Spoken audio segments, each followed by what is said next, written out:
What's up, everybody? Got Gabe Deiro on this episode, and this is a really unique one because he talks about being an employee at a multi-inspector firm, about being coachable, about being a great kind of teammate and employee, but then he also talks about what it's like going out on your own. So it kind of gives dual perspective, and he talks a lot very candidly about his former employer, who he really has a great relationship with. They still like each other, and it's a good illustration of there's multiple paths in this industry to succeed.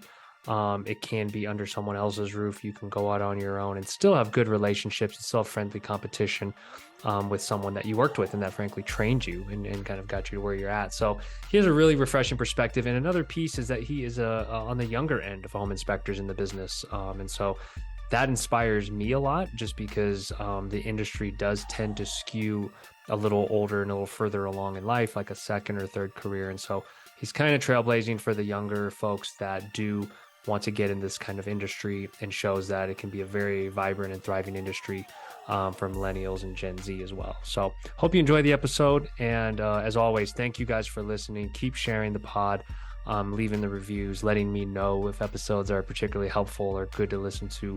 So I appreciate it, and it keeps me creating more episodes and finding guests. So definitely shoot me guests if you have any ideas or people that in particular inspire you, or that you know they would have a good story to tell. Shoot them my way. Let's just introduce you to people. Like, who are you? Where are you from? And we can jump in. Yeah.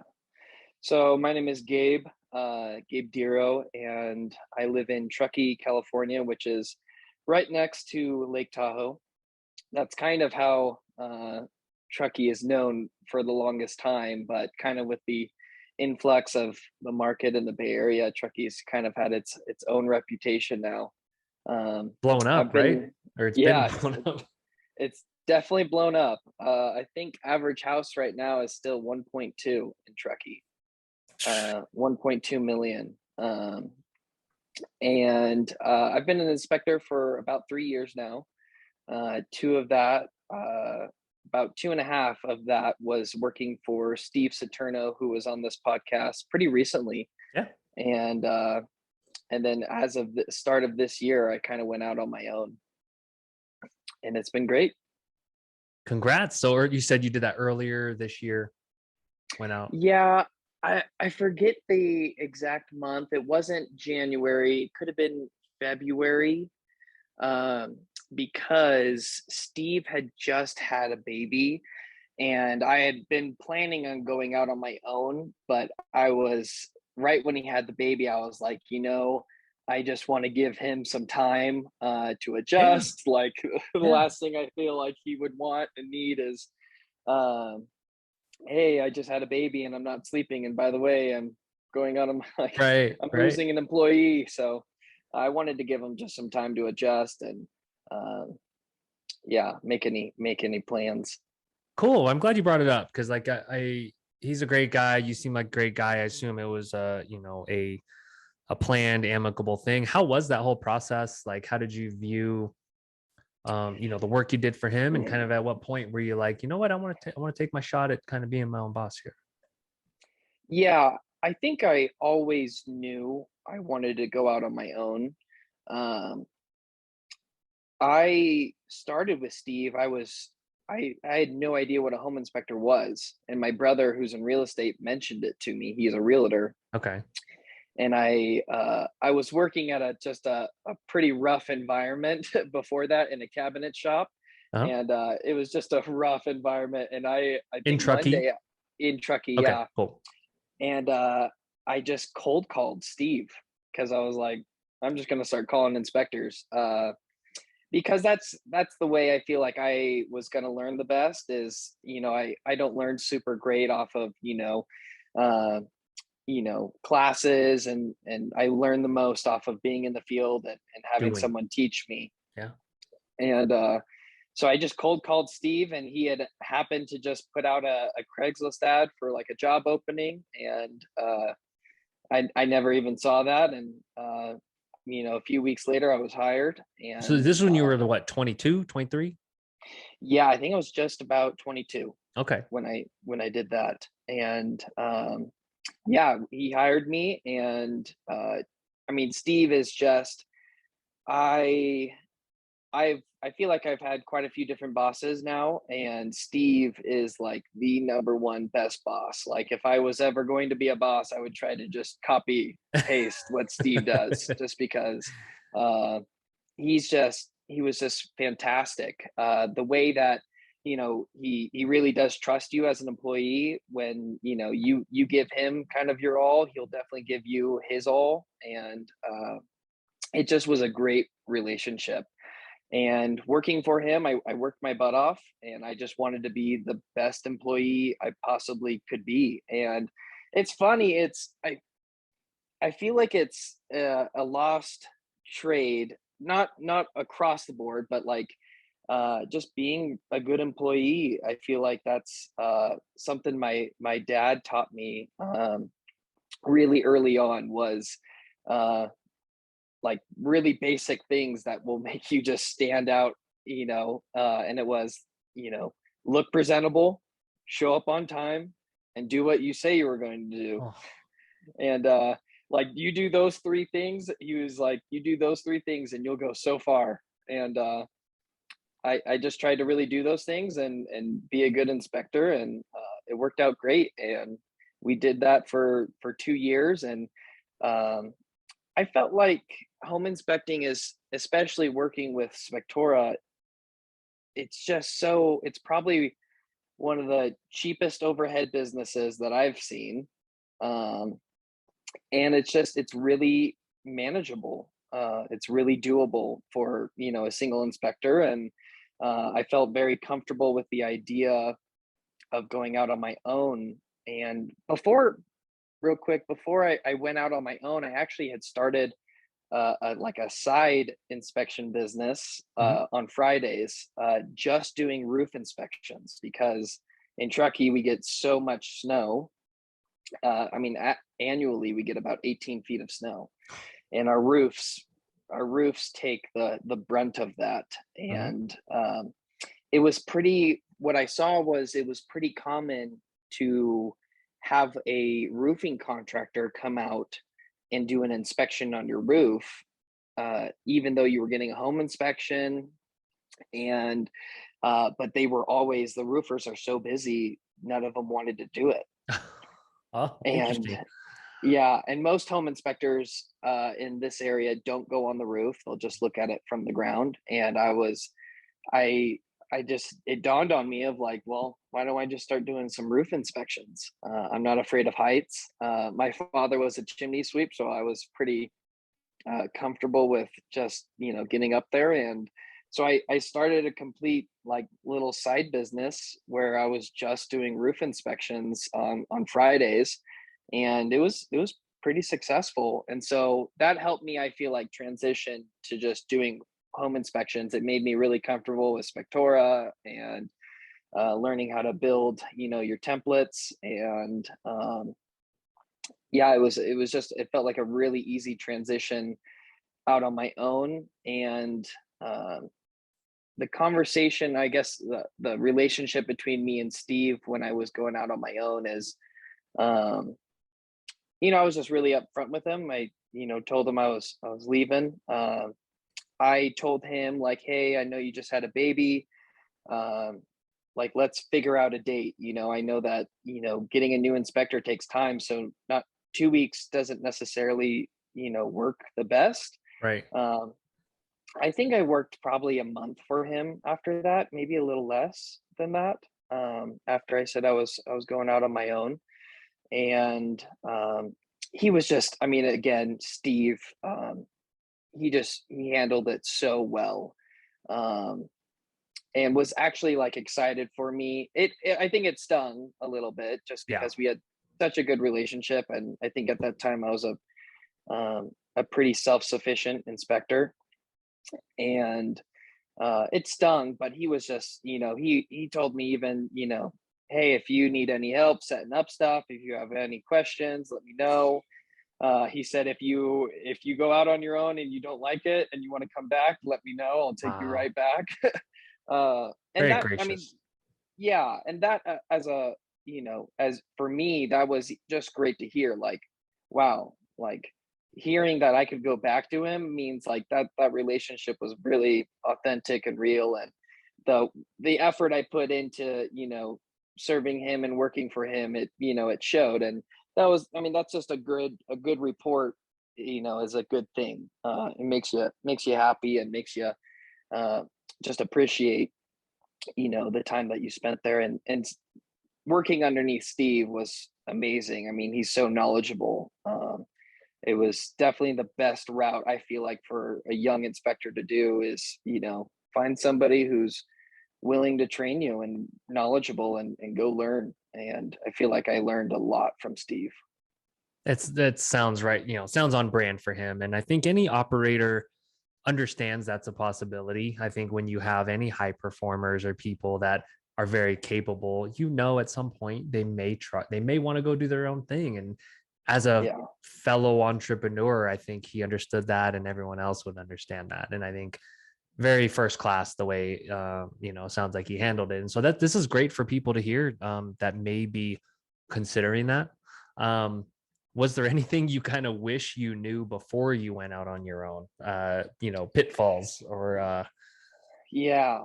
Um, I think I learned this actually pretty fast, but uh, at least right now in the market, things are still so fast moving in Truckee.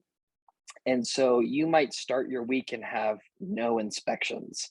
And so you're like sitting there freaking out, like, what am did I I doing do? something wrong? Like, Yeah. why don't people like me and want to use me? And you might start it with no inspections, but by the end of the week you had six or five, or it just fills up because people just call and things are last minute, and they're like, hey, I need an inspection in the next 3 days, and you're like, I can do it. And I mean, I have yet to say no to anybody who's called me yet on an inspection. I'm just, yes, yes, I'll Yes, do it. yes, we'll do it. Yeah. What about And any so, advice on like the business setup front? Because a lot of people become employees because they don't want to have to go register an LLC, because they don't want to do their own taxes, because they don't want to have to get a website. So like, any advice there for anyone thinking about breaking out on their own of what to expect? uh, I mean, it's a lot. I think it's a lot more than expect. There's just a list, but I mean, it's just the cost of going out on your own. And that's just like the cost of business and doing those things is, you make that list of, these are the things I have to do. And you just slowly start chipping away at them one by one. And I mean, you just recognize that it's a short season, it's a short window, that these are the things I just have to do to get done, and it's doable. Lots of people have done it, and it's not gonna you're not always going to be setting up your LLC or your taxes. You'll have to do them every year, but it's a short time frame that you have Yeah. to do that for. And so it's difficult. And you have to definitely, when you're young, you have to ask a lot of questions and find people who know what they're doing, because you have no idea. I'm like, for me, it was, I have no idea what any of this is, so you have to find people who do. And just ask them, right? It sounds simple, right? It's like Yeah. find knowledgeable people, extract knowledge. What would you say are some characteristics of, say, if we're talking to multi-inspector employees out there, what are some commonalities, or what would you say characteristics of people that maybe would go out on their own or are more likely to want to start their own business? That's a good question. I think, I mean, people who are pretty self-sufficient, I think are, you know, that's a pretty common sign, I would say. If they're self-sufficient, it means that they kind of have the bandwidth and the effort to just kind of do things on their own. Figure it out gene, like Yeah, exactly. If they're able just to kind of figure things out on their own, and I think that's a good sign. And um, I mean, if they show a certain level of drive, uh, that's the other side of things. Other than that, I there's nothing that really dawns on me looking at other, inspectors. I don't know a ton of other inspectors personally. Um, but for me, that's what it was. It was, having that gene of just kind of trying to do things on my own and work it out. And I was just driven in that way. Yeah, I think the drive and always wanting to improve things and kind of those unique perspectives, because if you're not the owner, sometimes you may not be able to implement some of those things. And I think when you start having those like unique ideas and you're like, I just want to run with this, that's a good hallmark of someone that should be maybe on their own.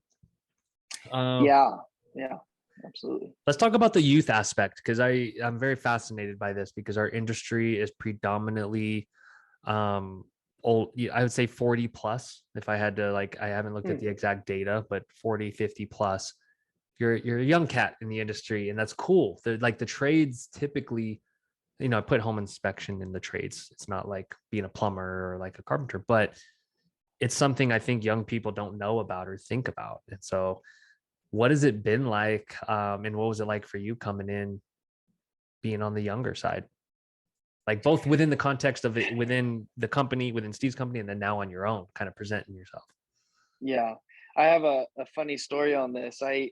We do a lot of, inspections where, it's a remodel that's just finishing up or it's new construction. And I showed up to a house and they were in the middle of remodeling it. They were finishing stuff up, and there was probably like a 60-year-old contractor, which was very common for Truckee. It's a lot of, Yeah. Tahoe contractors been in the area for 30, 40 years. And I I'm walking in and he's like, "You the home inspector?" I was like, "Yep." And he's like, "You're a little young to be a home inspector." And I uh I looked at him and I was like, "A little old to be a contractor still." It was very, very it was very lighthearted, and he was laughing. And that was, I believe, the only time that I've run into any trouble being younger, just because I really do feel like it's just how you present yourself and how you talk. Which I know that's something Steve was talking about on your guys' podcast. Is that's something that is a little harder to learn. Mhm. Something you kind of just naturally have of just presenting yourself and being able to communicate well. And um, so overall, I mean, being young, I haven't had issues of people, being standoffish because I was young.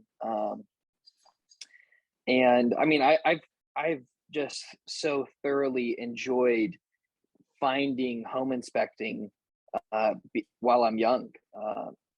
I mean, like I said, I've had other jobs at one point. I mean, just coming out of seminary school, I was a pastor for a short period. Mhm. And then before that, I was in construction for a long time and then was working in that cabinet shop. And I just so thoroughly enjoyed the schedule of home inspecting, the work environment. Most of the time you're alone, but just working with realtors. And it's a great industry for young people to go into. And being young, especially like as an employee, uh, you have to be coachable, is what I say. And coachable to me is, um, you see the right way to do it, or the person who's doing it the right way, they're the best at it, and you just emulate them. You listen to them and you take what they say and you put it in your brain. Okay, this is how I do it.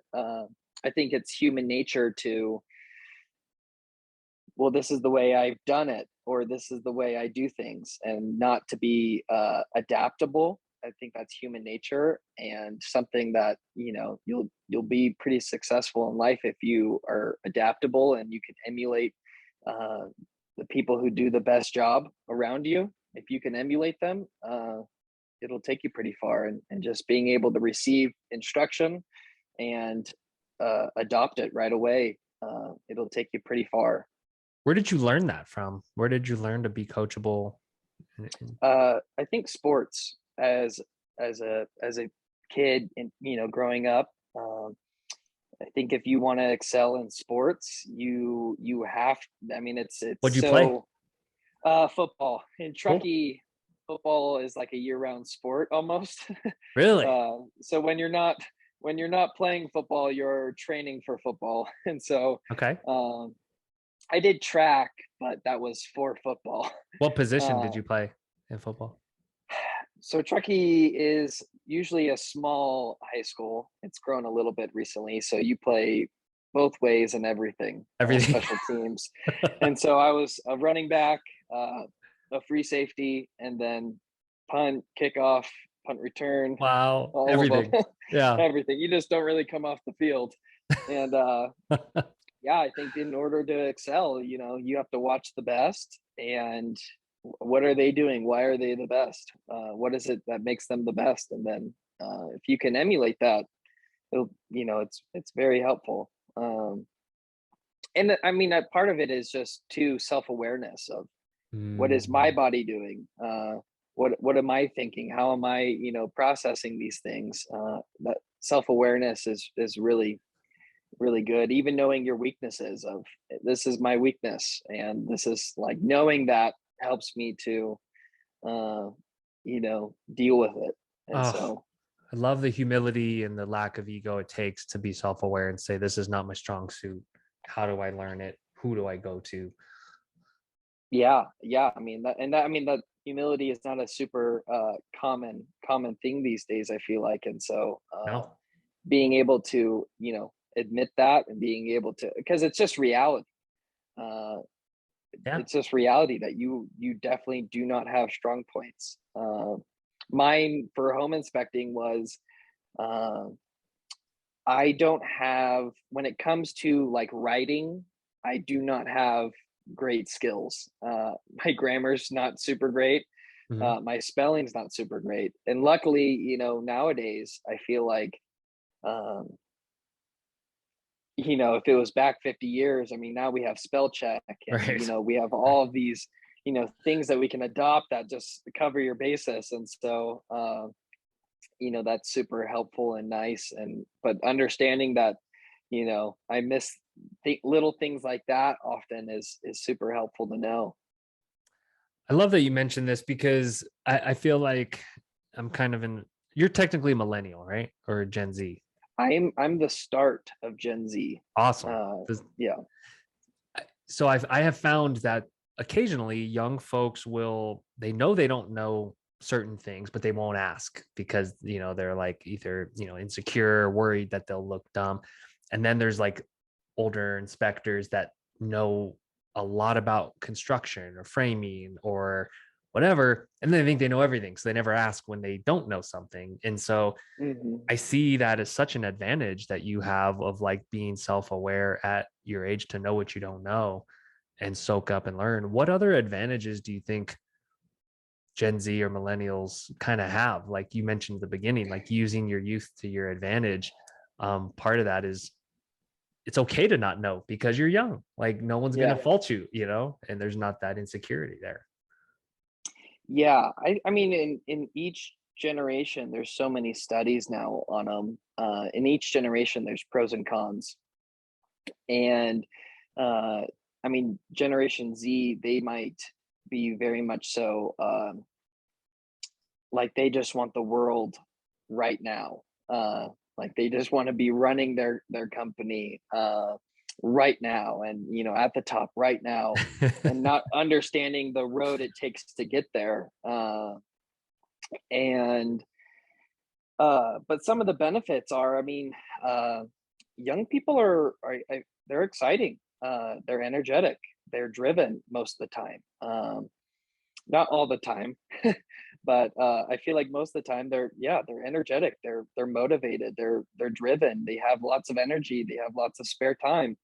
And so businesses, industries, they want young people, but so they want the right young people though. They want people who are driven, who can, you know, work hard and diligent and aren't just expecting everything to be handed to them right away.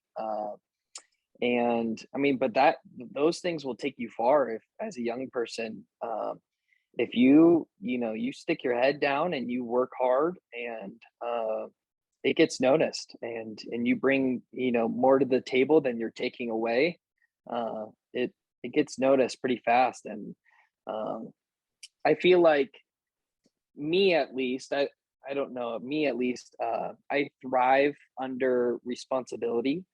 um like I want responsibility. I want those things given to me, because then it makes me more engaged. It makes me feel, I guess, more important. I've had jobs where it's like, your job is pointless, and Yeah. they're you're not getting the training you need. You're not getting, your responsibility level is so low, and it's terrible. It's just the worst. Yeah. You're like, why am I even here? And Right. Doesn't matter. Yeah. Nothing I'm doing yeah, matters. it doesn't matter. And so actually having, responsibility is super helpful. It's super needed. And that takes a lot of trust. That takes a lot of trust for somebody to hand you that. There's a leadership podcast called Craig Groeschel, Mhm. and he says, if somebody can do your job 70% as good as you can, give it to them. And for me, I think that's a really good statistic. It's scary, but Yeah. that's if you want to grow. I think if you want to hire someone, you have to be willing to do those things. How do you spell that? Rochelle, Rochelle? I think it's Craig Groeschel with a Groeschel. G. Okay, cool. Yeah, I'll link he's that a in the. yeah he's a pastor, but like massive organization, massive. And he does a leadership podcast that isn't like, it's not leadership for churches, it's just leadership in general, and it's Mhm. really just good facts of, Yeah. how to deal with a difficult person, how to manage teams, how to and it's just really good stuff. And yeah. And to me, for any inspectors out there listening, it's like that 70% rule. If you want to get ahead and kind of grow your responsibility and pay and everything, do more than the 70%. Try to aim for doing it 90% as good as your owner or boss or Yeah. manager. Um, I love the example you're setting, though, and kind of the way you view the world, because I agree with you that millennials and Gen Z are similar in that they want everything now. They want to be in the position of power and have a seat at the table right away without necessarily thinking about all the work that goes into getting there. So there's like a lack of patience, I would say. Yeah. And I don't know if that's like, I don't know if social media makes us that way with short attention spans or whatever. But Yeah. you put in your 2 years, you put in time and got noticed, because it's not forever, right? Like I think the Yeah. people think, oh, I hate the man, I hate the company because I'm going to be here for 30 years and no one will ever know. It's like, well, no, if you commit and work your ass off, things can change quickly in a couple of years, and you're a great example of that. Yeah. So what other advice would you give to people your age, or say it's Gabe from 5 years ago, about whether it's starting your own business or just being a good employee? I think there's some nuggets in here, because you almost have a few old school kind of characteristics about you, which I dig. uh, yeah, I'm not, uh I don't think I wasn't raised, I guess, in your typical, like, I don't think I'm your typical Generation Z. And that's not, I hope that doesn't sound super prideful and cocky, but um I mean, it's you have to view things in terms of reality. I mean, we have, as humans, we have lots of feelings and we have expectations and all these things, but uh that doesn't mean, just because you have a feeling, that doesn't mean it's ultimate reality. And so I have a feeling that I should be making more money and I should be higher up on this level, but the reality is I'm not. And the reality is, like, as a young person, you might want to be an owner of a company in a year, and you might want to be making tons of money. But the reality is, like, no, it takes a lot more time. Um, and so just like keeping things in perspective and reality is, I think, super helpful. I think for me at my age, it took me, like 2 years to go out on my own. And then even now, starting my own business, um, I'm not as busy as I thought I was going to be, but that's okay. And one of the reasons I went out on my own is because looking at it, uh, I realized that I could, because home inspecting is such a low overhead, at least for me, it's so low overhead. It's amazing business. I realized that I could, if I did half as many inspections as I was for Steve, I would still make just about or more money if I was doing half the amount of inspections. And I felt very comfortable with that moving forward. Of, even if I have half the amount of inspections that I do, I'll still be making, roughly around the same amount or a little bit more than what I was. And so I just felt very comfortable with going out on my own on that. Um, but And you that get was a the little, experience of owning your own business, the learnings that you get of being an entrepreneur and the juggling and everything that we experience starting our own thing. yeah, I mean, and it's an investment. Hopefully next year I'll have even more inspections, and the year after that maybe even more, and then maybe I hire someone. I don't know. Listening to the podcast, you had a recent podcast from a guy who's just well, I listened to two. One guy was saying like you need to hire other people, and then this other guy was just a single inspector, and he made me, after the other guy, I was like, holy cow, I got to start growing. Like, and then after the other guy, the single inspector, I felt so much more just relieved off of that. Yeah, that's why I had Zach on, because he was like the model of, hey, it's okay to not grow. I'm doing hundreds a year. I make a great living and I don't have to deal with the headaches of managing anybody. And that's a different approach, and it's not for everybody. Yeah, yeah, yeah. I mean, people are your number one biggest problem. Yeah.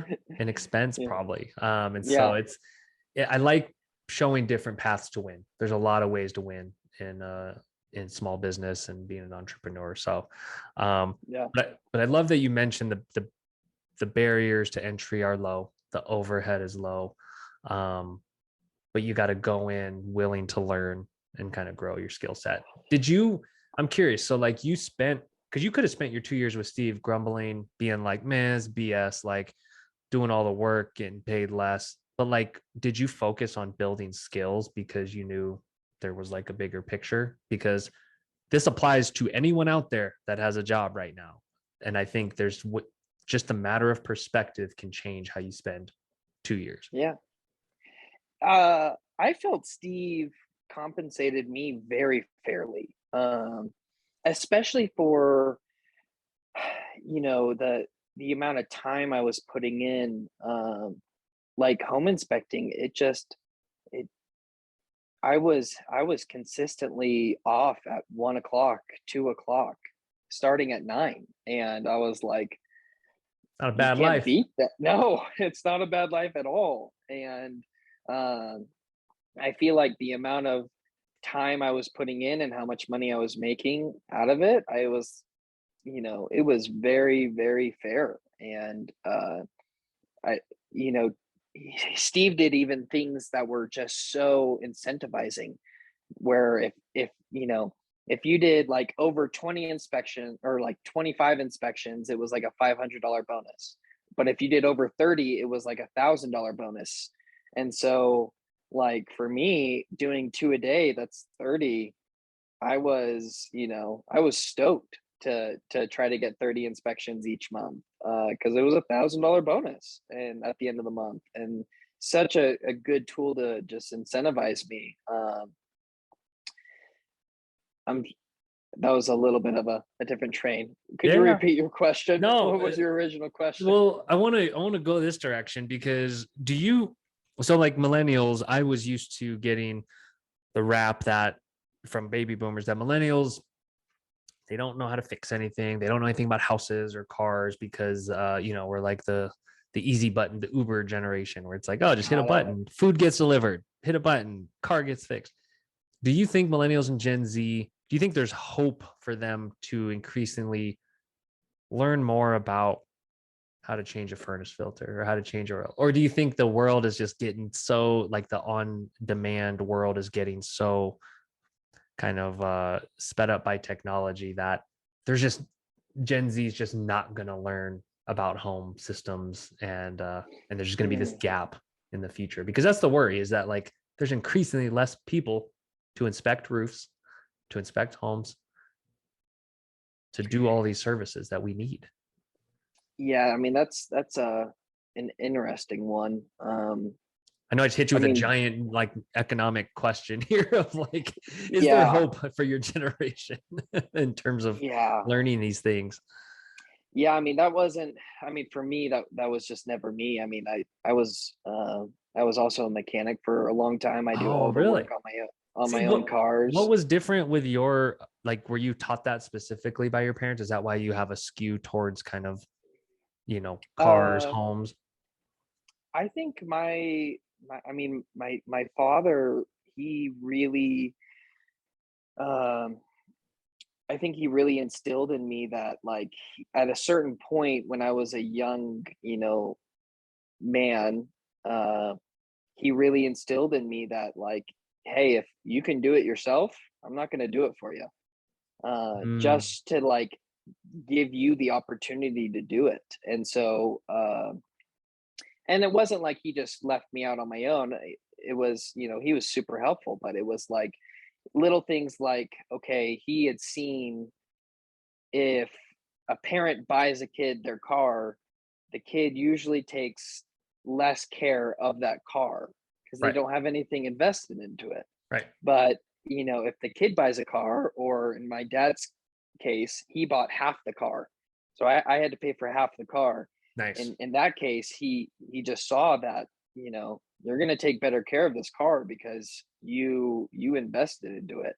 And then, for me with that vehicle, if something major went wrong, he would definitely help me out. But it was like, hey, you need new like spark plugs.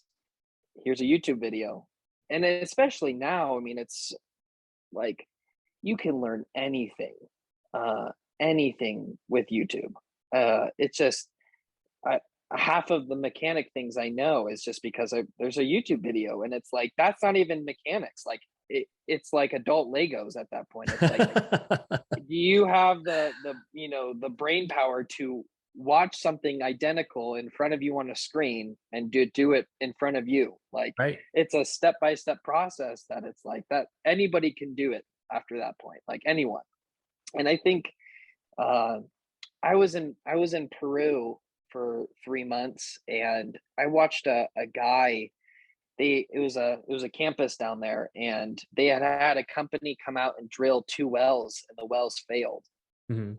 And the guy was like, "Hey, I'll dig your well," because they didn't have money to pay for the drill to come back out. And I watched this guy in 3 months dig a 200-foot well by hand. What?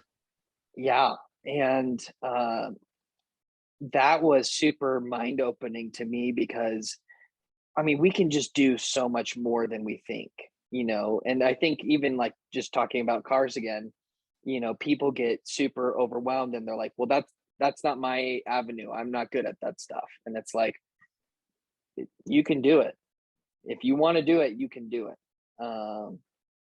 And because it's just, I mean, we're so much more capable than we know. Yeah. And I think technology plays a lot into that. Like, we're so comfortable, and so the idea of things that are complicated and stressful or hard overwhelm us, but they're not bad things. They're good things. And so overall, I don't know if millennials and Generation Z are gonna get to the point where they're gonna know more about houses overall. Some of us will, I think, and uh, I think those people are going to be pretty successful. I mean, I'm sure, as you know, the amount of young people going into trades is just so low. But I mean, I tell all my friends, dude, go get a trade job, Yeah. because you go work for 5 years and learn the trade really well. Go out on your own. There's going to be so little amount of people doing that, that if you get established, you're going to just skyrocket. Like, just because it's, the competition's so low. There's not enough people doing it, and it's like that's a lot of security going into things. And you get to be your own boss. And Gen Z millennials know social media, they know reviews. There's so many advantages to where you can come out of the gates screaming against your competition and make 100 grand, 200 grand. I think Yeah, that's the baseline, in my opinion, because the shortage is so real. yeah, yeah. I mean, I tell my friends all the time, and none of them have really done it. But it's a cool. I To me personally, I couldn't work in front of a screen every day. And I enjoy, being out and about and going to a new house every day. And I mean, you get in Truckee, especially in Truckee and Tahoe, you get just such a variety of houses. I was actually, I have a funny story. I was at a massive house yesterday. It was a $7 million house, and during my home inspection, a bear broke into the house. A bear. Yeah, the owner had left. He was there when I showed up in the morning, and he had left all the screen doors open. And I was in the house, and I heard a noise, and I came around like to the living room, and I caught the bear right as he was opening the refrigerator. And You're shitting me. The bear was yeah. opening the fridge. Oh yeah, I mean, we have in up here, it's we have, bears they're very smart, and they open things all the time. And so they just know. I mean, most bears have broken into multiple houses and raided the house of its food. And he knew exactly what he was doing. He walked straight to the fridge, started opening it up, and I caught him right at that moment. What did Because you do? you just yell it. I mean, they're big babies. They're super scared, and so I just yelled at him, and he took off. But Did you like speak the to him like a human, or did you just like yell no, I yelled in at him. Yeah, I mean, I'm yelling words, but it's just any noise. They're just scared. I mean, um, the thing's really only about bears up here, at least. Like, I mean, obviously, you don't want to mess with them if they have a bunch of cubs. right? You don't want to mess with them then. And then if bears only know to go out the way they came in, and so you just don't block their exit, and they take off. Because once you Wow. scare them, they're going to take off the way they came in. Did he leave with Yeah. any snacks or anything in hand, or no? He grabbed a box of brown sugar packets, and I think it was empty, but he had grabbed a. They'll eat anything. I mean, if it's anything food related, they'll eat it. But that was the first time that happened to me. As scary as that sounds, I was like, hopefully he got like a little granola bar or something to kind of, for his Yeah, troubles to kind of there's leave with the troubles. snack at least. Yeah, they get plenty. It's pretty common. I mean, but they're so destructive. They will destroy your whole house. I mean, I've seen multiple $1 million houses just really damaged because a bear lives there for a week, and he'll just go to all the fridges and just eat and uh, tear apart your couch, and they're really destructive.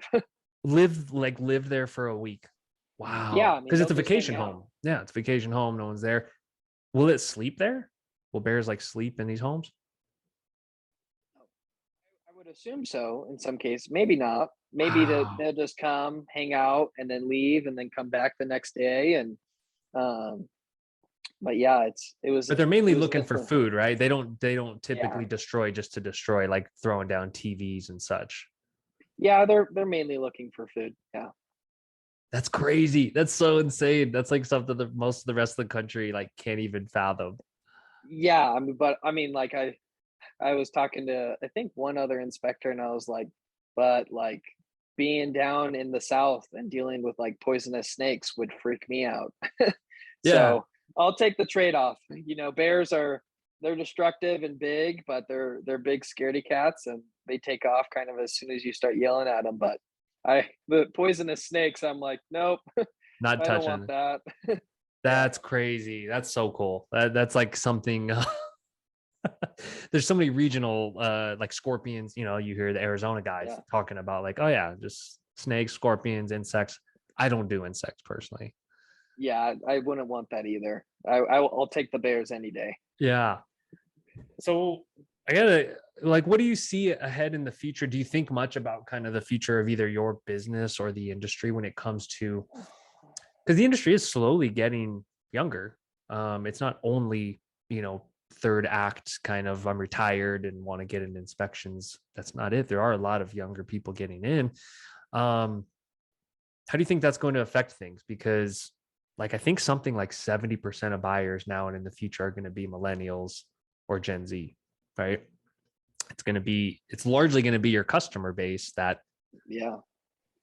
is like you. And so that I can see that being a very clear advantage. But like what else do you think about when you think of the future, or your future in this industry? Yeah, I think I'm curious that if things go down in the economy, how I'll do. Mm-hmm. Most home inspectors that I've talked to in 2008, they did all right. Like I think a lot of people, it was tighter and Right. but they survived. So I'm interested to see how that goes. I mean, part of me almost thinks that if things go down, it'll people are still going to buy houses. I think people are waiting for things to go down at this point now, to almost buy. I don't know. I mean, so many people have so many thoughts on the issue. I don't think anybody really knows. No. It's kind of an open-ended thing, but um, I mean, I think it's going to be great for business with younger home buyers just because they're all about home inspections. I've had a lot of older clients, and they don't even know what this is, this whole process. Really? And yeah, and they're like, you know, they tend to be the more difficult, I would say, just because they have so many questions and they care a lot about their homes. So when you call things out, they're like offended by it, and you're like, you have to. Interesting. I've had multiple like 40-minute, hour-long conversations with older clients where you're just working through the report with them, and they're having a hard time reading the report and opening it up, and whereas millennials, they're like boom boom boom, they don't want to talk, they just want the report. And so I mean, overall I think it's going to be I think good for business, just because they're definitely on board with the home inspections. They like home inspections. um, just from what I've seen a lot of young, like in their 20s, tech people come up to Truckee, and they love the home inspections. They love going through the report.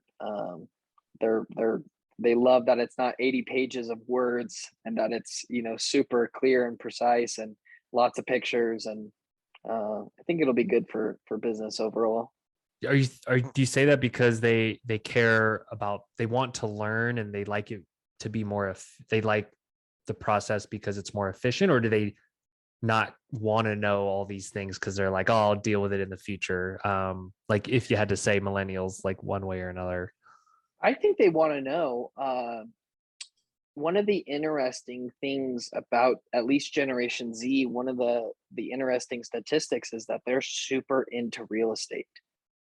Um, Mm, it was an interesting statistic that I saw, that they're just all about it, and that goes along with the lines of they want to be wealthy, they want to be successful, and but they're super into real estate, and so they just enjoy the process of real estate. I think that I've seen they enjoy getting the home inspection and going over the report, and they enjoy buying the house and that whole process.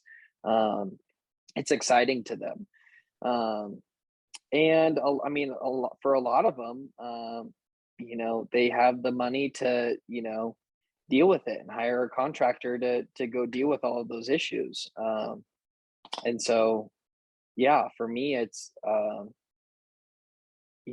think it's good, it's healthy, and a lot of the younger people, they've been excited for the home inspections, and so yeah, that's amazing. And do you view yourself as having an advantage talking about technology and like the emails or like the tools or the readability of the report? Do you just feel like a natural comfort because you grew up with technology, like just as I did? uh somewhat.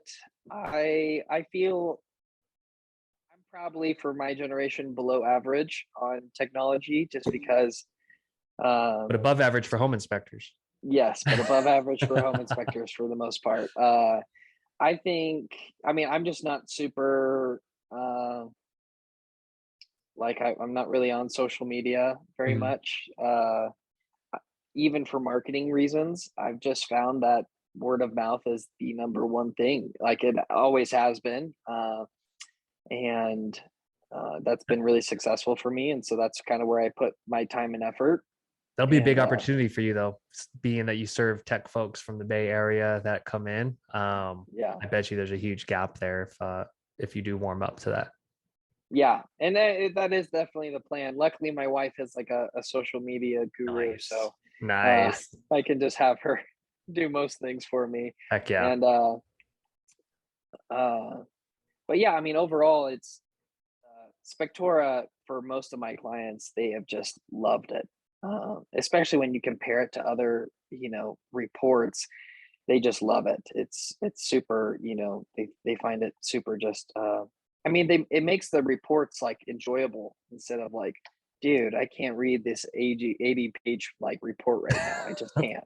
Like I don't have the time. Where, this breaks it down into something so manageable. Especially, if you build your report the right way, I think it helps a lot. I mean, another props to Steve, working underneath him for 2 years and doing at least two inspections a day. I got really familiar with his report. And even when, I was leaving, we had discussed like, hey, like, are you okay if I like do my report similar just because that's the only way I know how to do it? But Steve has just I told him he should sell his report just because it's so Yeah. good. It's so thorough. He has just broken it down in the best way. And um, my report's not as good as his. It's structured the same way. It's not as good as his. I don't know if it'll ever be. But I mean, that's the cool thing about our reports is they evolve. You can just Exactly. change things. And uh, especially just being so recently out on my own, I'm constantly like Tweaking. every day tweaking things because just in figuring things out and like, hey, how do I do this? And Got to make it uh, yours. It'll morph into this beautiful mix of what you learned and kind of what you're bringing every day. totally, yeah, I agree. Yeah, Well, I've had you here for a while. I like wrapping with a few of these questions. I'm starting to ask them every time. yeah. I have one thing I wanted to ask. Has Spectora ever considered or is working on a mileage tracker just for home inspectors traveling, being able to have like a log of miles recorded for, write-offs? Is that something that's a possibility? We have it. Yeah, we have it in the report section. I'll send you the article on where to find it. Oh, really? You already Yep. have it? Yep. We have And an it export for. that's so nice. That's awesome. Yep. You'll be set. Come tax time. 'Cause I mean, I saw that it kind of maps out your inspections, and I was Mhm. like, I wonder. I've looked for it and I haven't been able to find it, but I would appreciate that, or Yeah. at least I know it's there now. I'll look for Exactly. that. I'll shoot you an email with some screenshots after this. Awesome. What's one thing you should never do as a home inspector that you've learned over the years? Oh, um, one thing that you should never do. I mean, Besides let bears in a house. yeah, yeah, never do that. Um,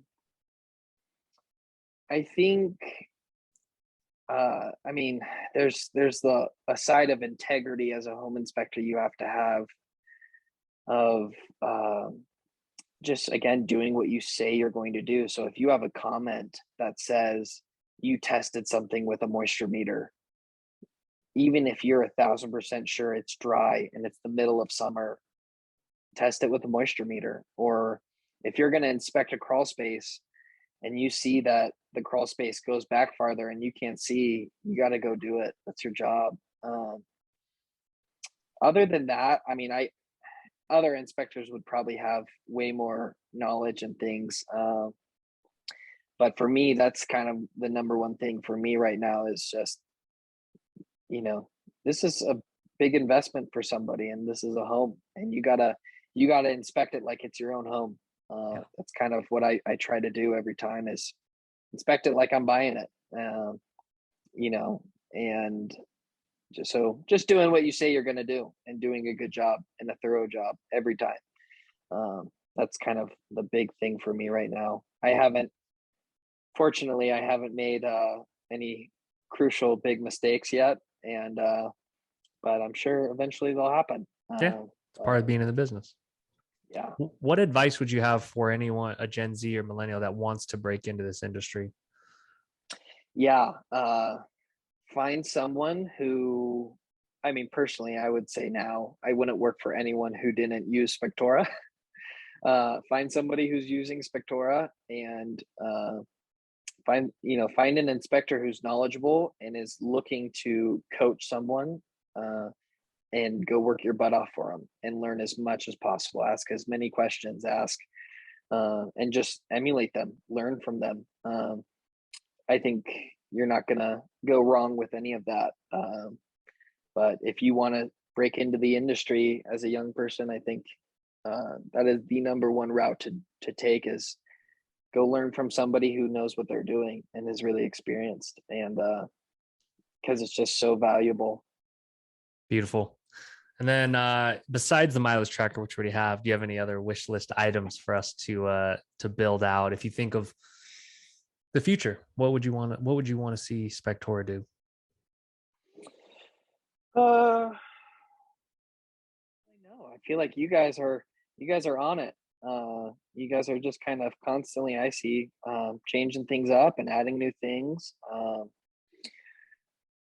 There was this one thing a while ago that I had an idea of. I don't know the practical implications, but there's a company that I know of called QB Casa. Mm-hmm. It's CUBICASA, Mm-hmm. and they're like a company out of Finland, and they they have this really interesting software where you take your phone on their app and you just walk around your house, kind of filming the all the walls, and it like prints out a pretty accurate floor plan, Oh, cool. um, that's really detailed. That's like, if you had a kitchen, an island in your kitchen and it has a sink, it'll show that on there. And it's really close to the actual square footage of your house. Wow. Um, I thought that might be something for you guys to look into, just because, I mean, for so many houses, at least up here, you're buying a house, it doesn't have any plans. It's from the 60s, doesn't have Right. any plans. The floor plan, you have to pay, a couple $100 up to, a few $1,000 to have somebody come out and do that for you. Right. Um, and it's just something that, maybe an additional service for home inspectors to use is, hey, you want a floor plan while I'm inspecting your house too? I think a lot of people might be very interested in that. But Oh, it's a good that's one. just, yeah, that might be something to look into. But other than that, you guys are, I feel like, doing a great job. I love just everything. I love, the chat bubble, just being able to get quick responses, the attitude of Spectora. I think you guys are crushing it. And uh, yeah, I'm just really excited Awesome, for you man. guys. Appreciate you. This has been great. I'm so glad you reached out, man. This was awesome. We covered some really cool stuff. I'm so happy for you. And now that have heard your story, you're doing well, and you got everything it takes, man. You could probably have as long or as great a career as you want in this industry. Where can people find you if they do want to connect? Because there might be some younger home inspectors out there that are like, hey, I want to stay in touch. Where's the best place they can find you? Yeah, I think genuinely, as of right now, you can Google my business in Truckee, California, vistainspection.com, and go to my website. My number's on there. Feel free to call me or anything. Yeah, that's That's Awesome. kind of the best way as of right now. I'll be working on the social media side of things. Exactly. TBD. Yeah. We'll link to Yeah. it in the future. Yep. Well, cool. Thank you so much for spending the time with me, man. I'm sure people will get a lot out of this, and best of luck to you in the near future, man. Let's stay in touch. I want to keep up with the progress, and we'll see how the rest of this year goes. Absolutely. Thank you for having me. I All really right. appreciate it. Hey, brother. All right.